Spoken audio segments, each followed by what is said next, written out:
Kong vient d'une tribu de Vastaya appelée les Shimon, qui habitent dans une forêt magique d'Ionia. Les Shimon sont en général très spirituels et pensent que la vie est une montée progressive vers la sagesse. Mais pas Kong. Encore jeune pour un Vastaya, c'est-à-dire qu'il a environ 200 ans, Kong avait très peu de points communs avec le reste de sa tribu. Il était très impulsif et adorait faire des farces. Pendant longtemps, les Shimon l'ont supporté, mais un jour, il a poussé le bouchon un petit peu trop loin. Il a semé la panique en faisant croire à tout le monde qu'un dragon élémentaire arrivait pour brûler leur forêt. Pour lui, c'était apparemment très drôle de les voir courir dans tous les sens, pris de panique.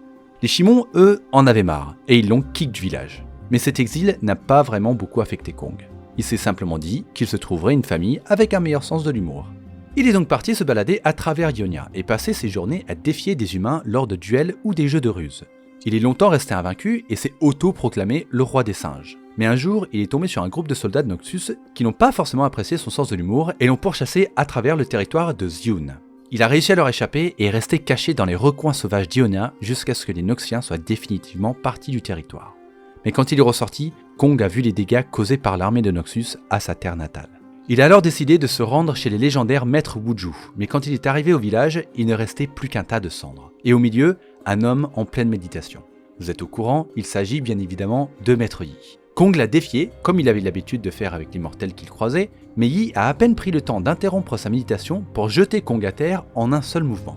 Kong a tenté pendant des semaines d'avoir le dessus sur Yi, avec des attaques surprises ou même en mettant des plantes hallucinogènes dans son thé. Mais rien ne marchait. Enfin, Kong s'est avoué battu et a demandé au maître Wuju de le prendre comme élève. Yi a accepté, prêt à transformer l'impulsivité et l'imprudence de Kong en un style de combat rapide et efficace. Yi refusait cependant de parler de son passé, ou expliquer pourquoi il restait dans ce village dévasté.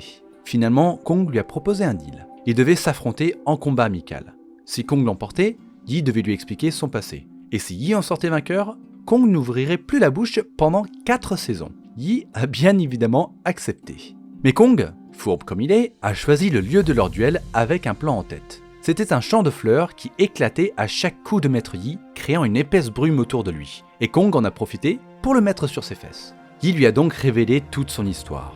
Comment il avait défendu Ionia avec ses disciples, l'attaque sournoise de Noxus sur son village, et son besoin de se repentir. Cette histoire a fait comprendre à Kong que lui aussi voulait défendre son peuple, les Shimon. Et pour le féliciter de cette nouvelle sagesse, Yi lui a accordé un bâton enchanté crafté par le forgeron Doran, ainsi que le titre honorifique de son village. Désormais, il s'appellerait Wukong. S'étant trouvé des nouvelles raisons d'être, les deux guerriers ont commencé à arpenter Ionia, prêts à débarrasser les terres premières de l'injustice et la haine qui s'y étaient infiltrées. Dans l'histoire rapide et stupide, par exemple, Maître Yi et Wukong défendent un vieil homme contre des bandits. On y a un bel exemple de la différence de style entre les deux. Maître Yi reste caché dans les buissons, observant et mettant en place un plan d'attaque, tandis que Wukong saute pêle-mêle dans le tas en fracassant des crânes avec son bâton. Au final, même si Wukong a été blessé, Maître Yi admet qu'il a eu raison d'agir aussi rapidement, sans quoi le vieux fermier n'aurait pas survécu. Aujourd'hui, avec la nouvelle extension de cartes de Legend of Runeterra, on apprend qu'il y a tout plein de nouveaux disciples du Wuju, qui ont élu domicile dans un temple d'Ionia. Et même si Wukong n'a pas encore été rajouté au jeu, grâce à la carte du disciple Vastaya, on sait que Wukong est un de leurs maîtres. Il a quand même fait un bon bout de chemin depuis son passé de farceur. Voilà, c'est tout pour l'histoire de Wukong. On a bientôt couvert un quart des champions de LoL, donc si vous voulez pas rater la suite, pensez à vous abonner. Allez, à bientôt!